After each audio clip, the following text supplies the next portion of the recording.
Welcome to 99 Max YouTube channel. So நம்ம அடுத்தபடியாக பார்க்க போகிறது என்ன அப்படின்னா, 7வது பாடம் 12ஆம் வகுப்பு 7வது பாடத்தில் நம்மளுக்கு எடுத்துக்காட்டு 7.1 பார்த்தாச்சு. ஸோ 7.2 அதுக்கு அடுத்து செய்கிற கணக்குகளுக்கு ஒரு சின்ன சின்ன பேசிக் கான்செப்ட் இருக்குது. ஸோ அதை மட்டும் நம்ம பார்த்துடலாம். ஸோ மாறுபாட்டு வீதத்தினை வகையிடல் மூலம் காணுதல். நம்ம சொன்னோம் இல்லையா, கனப்பொழுது மாறுபாட்டு வீதம், சராசரி மாறுபாட்டு வீதம் கண்டுபிடிக்க சொன்னோம் இல்லையா. இப்போ அதை வகையிடல் மூலம் எப்படி கண்டுபிடிக்கிறது? For example s f of t கொடுத்தாங்க அப்படின்னா, t நேரத்தில் அதனுடைய ஃபங்க்ஷன் கொடுத்துருந்தாங்க அப்படின்னா, திசை வேகம் t பொறுத்து அதனுடைய திசை வேகம் என்னவா இருக்கும் அப்படின்னா வெலாசிட்டி t பொறுத்து அதனுடைய திசை வேகம் வந்து ds/dt. அந்த ஃபங்க்ஷனை வந்து ஒரு முறை t பொறுத்து டிஃபரன்ஷியேட் பண்ணுறதுக்கு ஈக்குவல். ஒரு தடவை டிஃபரன்ஷியேட் பண்ணால் அது திசை வேகம், ரெண்டு தடவை டிஃபரன்ஷியேட் பண்ணால் அது பேர் என்ன நமக்கு முடுக்கம், a of t ஆக்சலரேஷன் சொல்லுவாங்க இல்லையா. ஸோ முடுக்கம்னு சொல்கிறோம். ஸோ திசை வேகத்துடைய என்ன அளவு தான் நமக்கு என்னன்னு சொல்கிறாங்க, வேகம்னு சொல்கிறாங்க. ஒரு ஸ்பீடு கண்டுபிடிக்கணும் அப்படின்னு கேட்டாங்க அப்படின்னா அந்த திசை வேகம் கண்டுபிடிக்கிறீங்க இல்லையா. ஸோ அதனுடைய மாடுலஸ் போட்டு கண்டுபிடிச்சிங்கன்னா நம்மளுக்கு அதான் நம்மளுக்கு என்னது அதனுடைய வேகம் அப்படின்னு அர்த்தம். ஓகே, இதெல்லாம் நீங்கள் ஃபிசிக்ஸில் ஆல்ரெடி படித்தது தான். துகள் வந்து ஓய்வில் இருக்கும்போது வந்து திசை வேகம் என்னவாக இருக்கும், 0வாக இருக்கும். ஸோ முன்னோக்கி நகரும்போது திசை வேகம் வந்து 0விட அதிகமாக இருக்கும், பின்னோக்கி நகரும்போது 0விட கம்மியாக இருக்கும். அதே போல் திசை வேகத்தினுடைய திசையை மாற்றணும் அப்படின்னா நம்மளுக்கு குறியிடணும், நெகட்டிவ் பாசிட்டிவ்னு சேஞ்ச் ஆகும். ஸோ பாசிட்டிவாக போயிட்டு இருக்கும், திடீர்னு டைரக்ஷனை மாற்றணும் அப்படின்னா நெகட்டிவாக சேஞ்ச் ஆகும் நம்மளுக்கு. ஸோ அதுதான் இது. அதே போல் t1 மற்றும் t2 இந்த இரண்டு நேரங்களுக்கு இடைப்பட்ட ஒரு நேரம் tc அப்படின்னு நம்ம எடுத்துக்கிட்டோம் அப்படின்னா, ஓகேங்களா, tcன்னு சொல்லி நம்ம எடுத்துக்கிட்டோம் அப்படின்னா இந்த tc அப்படிங்கிற நேரத்தில், ஓகேவா, இந்த tc அப்படின்னா இது கிடைப்பட்ட ஒரு நேரம். இந்த t1என்ற டயத்துக்கும் t2 அப்படிங்கிற இரண்டு நேரங்களுக்கு இடைப்பட்ட நேரம் வந்து tc அப்படின்னு எடுத்துக்கிட்டோம் அப்படின்னா இந்த இரண்டு நேரங்களுக்கு இடைப்பட்ட அந்த இந்த இடைப்பட்ட நேரத்தில் பயணிக்கும் தூரத்தினுடைய தொலைவு எப்படி கண்டுபிடிக்கிறது அப்படின்னா அந்த டயத்தை பொறுத்து நம்ம கால்குலேட் பண்ணலாம். எப்படி கால்குலேட் பண்ணலாம் அப்படின்னா அந்த ஃபங்க்ஷன் s of t அப்படிங்கிற ஃபங்க்ஷன் இருக்கு இல்லையா, அதில் t பதிலாக t1 t2 tc இந்த கான்செப்டை வச்சு s of t1 determinant of, அதாவது நமக்கு modulus determinant of s of t1 minus s of tc, s of t1 minus s of tc இது ரெண்டுக்குள்ள டிஃபரன்ஸ் பிளஸ் இதுக்கு ரெண்டுக்குள்ள டிஃபரன்ஸ் ஆஃப் மாடுலேஷன். ஓகேவா, so இந்த modulus வந்து இந்த ரெண்டுக்கு டிஃபரன்ஸ், இந்த மாடுலேஷன் வந்து இந்த ரெண்டுக்குள்ள டிஃபரன்ஸ், வித்தியாசம் மைனஸ் பண்ணுறோம். சரிங்களா, ஸோ இதை வச்சு நம்ம கால்குலேட் பண்ணிக்கலாம். சரிங்களா, ஸோ இதை பயன்படுத்தி நம்ம ஒரு சில கணக்குகளை அடுத்த வீடியோவில் பார்க்கலாம். ஓகேங்களா, தேங்க்யூ.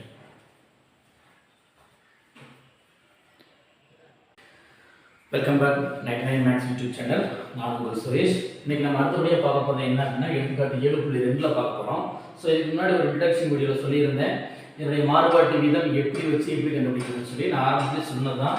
ஸோ அப்போ ஒய் அப்படின்னு இருக்குன்னா எக்ஸ் அப்படின்ற ஒரு சைடு, ரெண்டு சைடு இப்படி கொடுத்துருக்காங்க அப்படின்னா இது எக்ஸோட சைடு, இது வந்து நமக்கு ஒய்யோட சைடு அப்படின்னா இதனுடைய மாறுபாட்டு வீதம் இது எவ்வளோ வேறுனா இது எவ்வளோ வேறும், இல்லாட்டி இது எவ்வளோ வேறுனா இது எவ்வளோ வேறும்.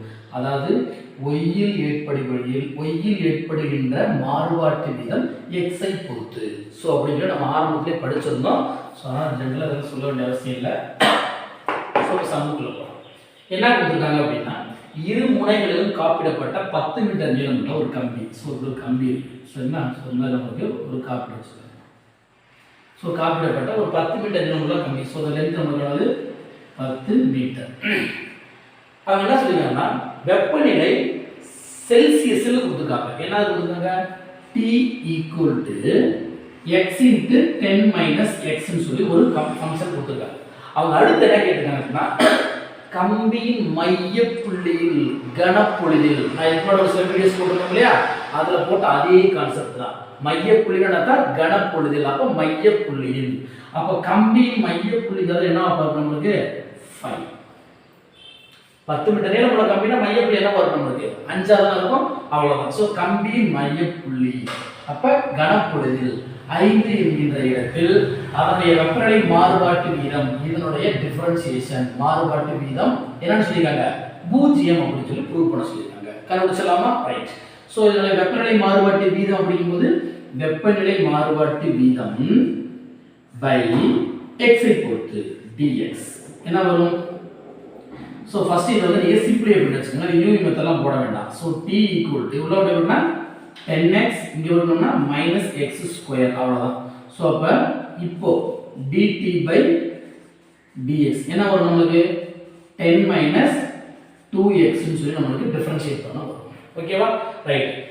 இந்த dt by dx அப்படிங்கிறது நமக்கு x எந்த இடத்துல கேட்டிருக்காங்க? 5 அப்படிங்கிற இடத்துல கேட்டிருக்காங்க. அப்போ 10 minus 2 into 5. ஸோ ஆன்சர் என்னது? 10 minus 5, 10 equal to 0. ஓகேவா? ஸோ மைய புள்ளியில் வந்து அதனுடைய மாறுபாட்டு வீதம் நமக்கு என்ன சொல்லி ப்ரூவ் பண்ண சொன்னாங்க? 0ன்னு ப்ரூவ் பண்ண சொன்னாங்க. 0 சொல்லி நம்ம ப்ரூவ் பண்ணியாச்சு. 7.3 இந்த சம் பாருங்க. ஒரு ஆங்கில தேர்வுக்கு ஒருவர் 100 சொற்களை கற்கிறார் சொல்லி கொடுத்துருக்காங்க. அதாவது ஒரு ஆங்கிலம், ஒரு இங்கிலீஷ் லாங்குவேஜ்ல ஒருத்தர் படிக்கிறாரு. அவர் ஒரு நாளைக்கு எத்தனை லெட்டர்ஸ் கற்றுக்கிறாரா? 100 லெட்டர்ஸ் கற்றுக்கிறாரு. T நாட்களுக்கு பிறகு அவர் நினைவில் இருக்கும் வார்த்தைகளின் எண்ணிக்கை, சொற்களின் எண்ணிக்கை. T நாட்களுக்கு பிறகு அவர் நினைவில் இருக்கும் சொற்களின் எண்ணிக்கைக்கு ஒரு ஃபங்க்ஷன் கொடுத்துருக்காங்க. அது என்ன அப்படின்னா W of T equal to 100 into 1 minus 0.t into square சொல்லி கொடுத்துருக்காங்க. சரிங்களா? ரைட். உங்களுக்கு இந்த மாதிரி ஃபங்க்ஷன் பெருசாக இருக்கிற ஸ்கொயர் டேர்ம்ல இந்த மாதிரி மல்டிப்ளிகேஷன் டேர்ம்ல கொடுத்தாங்க அப்படின்னா அதை சிம்பிளிஃபை பண்ணி சின்ன டேர்மாக வச்சு ஒரு எக்ஸ்பான்ஷன் பண்ணி ஒரு டேர்மாக வச்சுக்கோங்க. அதான் உங்களுக்கு ஈஸியாக இருக்கும். ஸோ எப்படி எழுதலாம்?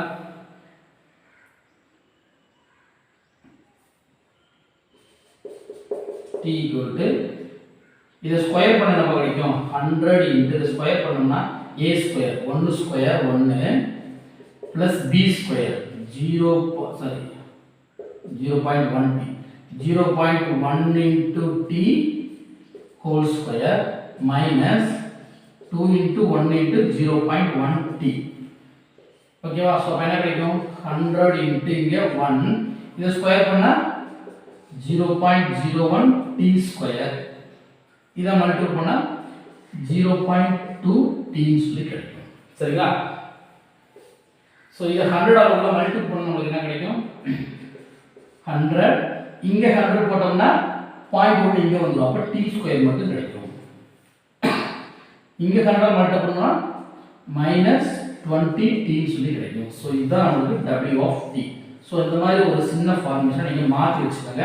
அப்போ தான் உங்களுக்கு செய்யறதுக்கு ஈஸியாக இருக்கும். சரிங்களா? ரைட்.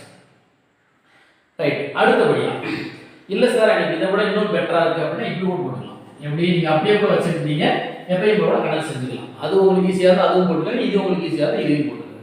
ஸோ இது ஃபங்க்ஷன். அவங்க என்ன கேட்டிருக்காங்க? கற்ற பின் 2 நாட்களுக்கு பிறகு கணப்பொழுது. அப்போ 2 நாட்கள் அப்படிங்கிறது டைம் பீரியட். அப்போ டி அப்படிங்கிறது 2 அப்படிங்கிற இடத்துல அவர் சொற்களை மறப்பதன் வீதம் என்னன்னு கொடுத்துருக்காங்க. ஸோ அப்போ இது டிஃபரன்ஷியேட் மாறுபாட்டு வீதம். அப்போ இதோடைய டிஃபரன்ஷியேட் என்ன கொடுத்துருக்காங்க? dw by dt equal என்ன வரும்? 100 டிஃபரன்ஷியேட் பண்ணா 0, 2t ஸ்கொயர் டிஃபரன்ஷியேட் பண்ணா 2t, 20t டிஃபரன்ஷியேட் பண்ணா மைனஸ் t மட்டும் கிடைக்கும். சாரி -20 சொல்லி கிடைக்கும். என்ன கிடைக்கும்? -20. இது எத்தனை நாட்களுக்கு பிறகுப்பா? dw by dt t equal to 2. அப்ப என்ன வரும்? 2 into 2 minus 20. அப்ப என்ன வரும்? 4 minus 20 equal to -16. ஓகேவா? ஸோ அவர் 2 நாட்களுக்கு பிறகு அவர் எத்தனை சொற்களை மறந்துறாரு? -16, 16 சொற்களை மறந்துறாரு. என்ன சார் -16 சொற்களை மறக்கிறாரா? நெகட்டிவ்ல வரதா? நம்மளுக்கு இந்த ஃபங்க்ஷன் என்ன கொடுத்துருக்காங்க? நினைவில் இருக்கும் சொற்களின் எண்ணிக்கைக்குரிய ஃபங்க்ஷன் தான் இது. ஸோ நினைவில் இருக்கும் சொற்களின் எண்ணிக்கை தான் நம்மளுக்கு ஃபங்க்ஷனாக கொடுத்ததுனால பாசிட்டிவ் வந்தால் நம்மளுக்கு அது என்னது? நினைவில் இருக்கும் சொற்களின் எண்ணிக்கை. நெகட்டிவ் வர்றதுனால அது நம்மளுக்கு ஆப்போசிட். ஓகே, ஆப்போசிட் டைரக்ஷன் மறக்கிறதோட கான்செப்ட். ஸோ அப்போ 16 சொற்கள் அவரை 2 நாளைக்கு அப்புறம் அவர் மறந்துடுறாரு. இதுதான் அவருடைய கான்செப்ட். இல்லை சார் நான் இதை வந்து இப்படி போட்டுருந்தேன் அப்படின்னா அப்படி போட்டுருங்க. சிம்பிள். இது அதுவும் ஈஸியாக தான் இருக்கும். அதாவது W of t equal to 100 into 1 minus 0.1t whole square இல்லையா? இதுக்கு dw by dt டைரக்டாக கண்டுபிடிங்க. ஏன்னா ஒரு நம்மளுக்கு 100 அப்படியே வச்சுக்கோங்க. இதை டிஃபரன்ஷியேட் பண்ண என்ன கிடைக்கும்? 2 into 1 minus 0.1t into இதை டிஃபரன்ஷியேட் பண்ணா -0.1. ஸோ அப்போ இதை உள்ள மல்டிபிள் பண்ண கிடைக்கும் 100 into இது ரெண்டையும் மல்டிபிள் பண்ண என்ன வரும்? -0.2 into 1 minus 0.1t சொல்லி கிடைக்கும். ஸோ இது உள்ள மல்டிபிள் பண்ணா இந்த இடத்துல -20 கிடைக்கும் into 1 minus 0.1t.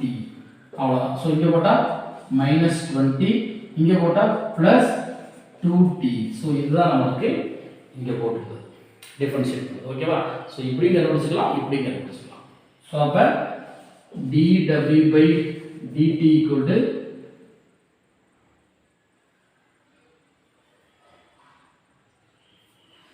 dw by dt தானே, இதுதான் நமக்கு t equal to 2 நாட்கள் இருக்கிறது. So minus 20 plus 2 into 2 equal to minus 20 plus 4 equal to minus 16.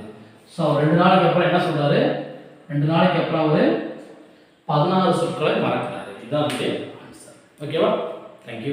அடுத்தபடியாக நம்ம பார்க்க போகிறது என்ன அப்படின்னா, எடுத்துக்காட்டு 7.4 என்ன கொடுத்துருக்காங்க அப்படின்னா, s of t equal to t cube by 3 minus t square plus 3 சொல்லி கொடுத்துருக்காங்க. எந்த நேரங்களில் திசைவேகம் முடுக்கம் பூஜ்ஜியத்தை அடையும் சொல்லி கொடுத்துருக்காங்க. திசைவேகம் என்ன சொல்லிருக்கோம், நம்ம ஒரு தடவை டிஃபரன்ஷியேட் பண்ணணும், முடுக்கம்னா 2 தடவை டிஃபரன்ஷியேட் பண்ணணும் சொன்னோமா, அவ்வளோதான். அப்போ s of t equal to t cube by 3 minus t square plus 3 வச்சுக்க. ஸோ அப்போ நம்மளுக்கு திசை வேகம், ஓகேவா, திசை வேகம் என்ன நம்மளுக்கு ds by dt equal to நம்மளுக்கு என்ன கொடுத்து இதை எப்படி டிஃபரன்ஷியேட் பண்ணணும், 1/3 into 3t square minus இந்த டிஃபரன்ஷியேட் பண்ணா 2t, 3 டிஃபரன்ஷியேட் பண்ணா 0. ஸோ நம்மளுக்கு 0 வந்து தேவை. ஓகேவா? ஸோ 3 கேன்சல் ஆச்சுன்னா நமக்கு ds by dt நம்மளுக்கு என்ன கிடைக்குது, t square minus 2t. ஓகேவா? எந்த நேரத்தில் திசைவேகம் பூஜ்ஜியம் ஆகும் சொல்லிருக்காங்களா, அப்போ ds by dt என்னவா இருந்தால் பூஜ்ஜியம் ஆகும், ஈக்குவல் டு 0 இருந்தால் திசைவேகம் பூஜ்ஜியம் கிடைக்கும் போது t யோட ஆன்சர் என்ன கண்டுபிடி. அப்போ கணக்கின்படி t square minus 2t equal to 0. இப்போ t ஐ காமனாக எடுத்துட்டா t minus 2 equal to 0 கிடைக்கும். ஸோ அப்போ t equal to 0 நமக்கு கிடைக்கும், t minus 2 equal to 0 நமக்கு கிடைக்கும். So t equal to 2. So அப்போ என்ன கிடைக்கிறதுக்கு, திசை வேகம் வந்து 0,2 வினாடிகளில். ஓகேவா? டைம் வந்து 0வா இருக்கும், வினாடிகள் தான் கொடுத்துருக்காங்க, அவங்க வினாடி கொடுக்கல, வெறும் தான் கொடுத்துருக்காங்க. ஸோ அப்போ நீங்கள் இப்படி வச்சுக்கோங்க, திசை வேகமானது 0 மற்றும் 2 t equal to 0,2 திசை வேகம் 0 அடையும். ஓகேங்களா? ரைட். அடுத்த கான்செப்ட் திசை வேகம். இதை வந்து 2 விட டிஃபரன்ஷியேட் பண்ணா நமக்கு என்னது, முடுக்கம்னு சொன்னோமா. ஸோ அப்போ இதை டிஃபரன்ஷியேட் பண்ணா நமக்கு முடுக்கம் கிடைச்சுமா, என்னது முடுக்கம் a equal to d square s by dt square. So அப்போ என்ன கிடைக்கும், d square s by dt square. இதை மறுபடியும் டிஃபரன்ஷியேட் பண்ண என்ன கிடைக்கும், 2t minus 2. அவ்வளோதான். ஸோ கணக்கின்படி இதுவும் 0ன்னு கேட்டிருக்காங்க, அவ்வளோதான். கணக்கின்படி d square s by dt square equal to 0. அப்போ 2t minus 2 equal to 0, 2t equal to 2 கிடைக்குது. அப்போ t equal to 2/t, 2/2 t equal to 1 சொல்லி கிடைக்குது. therefore t equal to 1 எனும்போது என்ன கிடைக்குது நமக்கு, முடுக்கம் பூஜ்ஜியத்தை அடையும், முடுக்கம் பூஜ்ஜியம் அடையும். அவ்வளோதான். சரிங்களா? இவ்வளோதான் கான்செப்ட். திசை வேகம்னா ஒரோட டிஃபரன்ஷியேஷன், முடுக்கம்னா 2 டிஃபரன்ஷியேஷன். அது அந்த நேரத்தில், ஓகே, எந்த நேரத்தில் 0 அப்படின்னு அவங்களே ஆன்சர் கொடுத்துருக்காங்க. அப்போ டைம் மட்டும் கண்டுபிடிச்சு சொல்லியிருக்காங்க. நம்மளுக்கு டைம் கொடுத்து என்ன மாறுபாட்டு வீதம் கேட்போம் இல்லையா, இங்கே அவங்க அப்படி கொடுக்கல. டைம் என்னன்னு நம்மளை கேட்டிருக்காங்க, ஆனால் மாறுபாட்டு வீதம் என்னன்னு சொல்லி அவங்களே சொல்லிட்டாங்க. என்னன்னு சொல்லியிருக்காங்க, 0 சொல்லி சொல்லியிருக்காங்க. ஸோ அது அதனுடைய ஆன்சர். ஓகேவா? தேங்க்யூ.